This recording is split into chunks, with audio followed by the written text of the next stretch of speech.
ಮುಖ್ಯವಾಗಿದೆ. ಎಲ್ಲ ಕೇಳಿದ್ರೆ ಎಷ್ಟು ಅಂತ ಅಲ್ಲ, ಏನೋ ಕಾರ್ಯಕ್ರಮಕ್ಕೆ ಸಂಬಂಧಪಟ್ಟಿದೆ.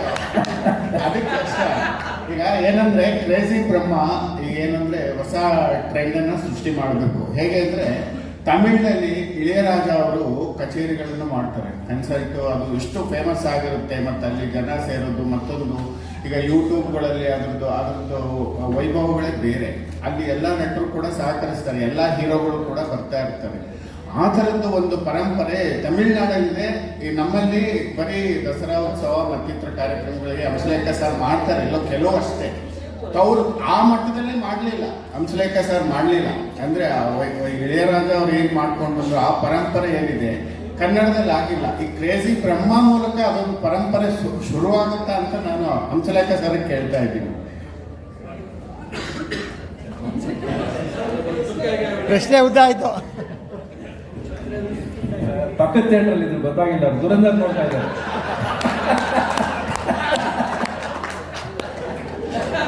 ನನ್ನದು ಸ್ವಲ್ಪ ಬಾಣಂತಿ ಆಗಿದ್ದಪ್ಪ, ಕಿವಿ ಮಂದವಾಗಿದೆ.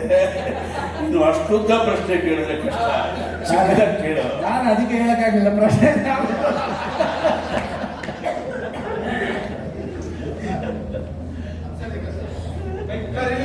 ವಾಸು ಸರ್ ಮಾಡಿಕೊಡಿ. ವಾಸು ಸರ್ ಒಂದು ನಿಮಿಷ. ನೀವು ಒಂದು audio visual on mister Hamsalekha ಅವರು ಒಂದು audio visual on mister bike ಹತ್ರ ಇಟ್ಕೊಳ್ಳೋದು. ನೀವಿಬ್ರು ಒಬ್ರಿಗೊಬ್ರು ಒಂದು ಅತ್ಯುತ್ತಮವಾದಂಥ ಗೀತೆಯನ್ನ ಆಡಿಯೋ ವಿಷುವಲ್ ಮುಖಾಂತರ ರಚಿಸಿಕೊಂಡು ಅದರದ್ದು ಪ್ರಚಾರ ಮಾಡ್ತೀವಿ ನಾವು. ಮಾಡ್ತಾರೆ ಅಂತ ಹೇಳಿದ್ರಲ್ಲ ಅವಾಗಲೇ. ನಾನು ಮಾಡ್ಬೇಕಾ? ಈ ಒಕೇಶನ್ ನಾನು ಮಾಡ್ತೀನಿ, ಅವರು ಮಾಡ್ತಿದ್ದಾರೆ.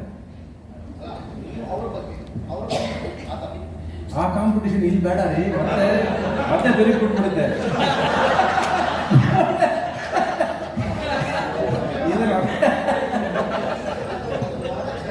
ಅಂತ ನಾ ಹೇಳೋದು. That will be very nice. ಹೇಳಪ್ಪ.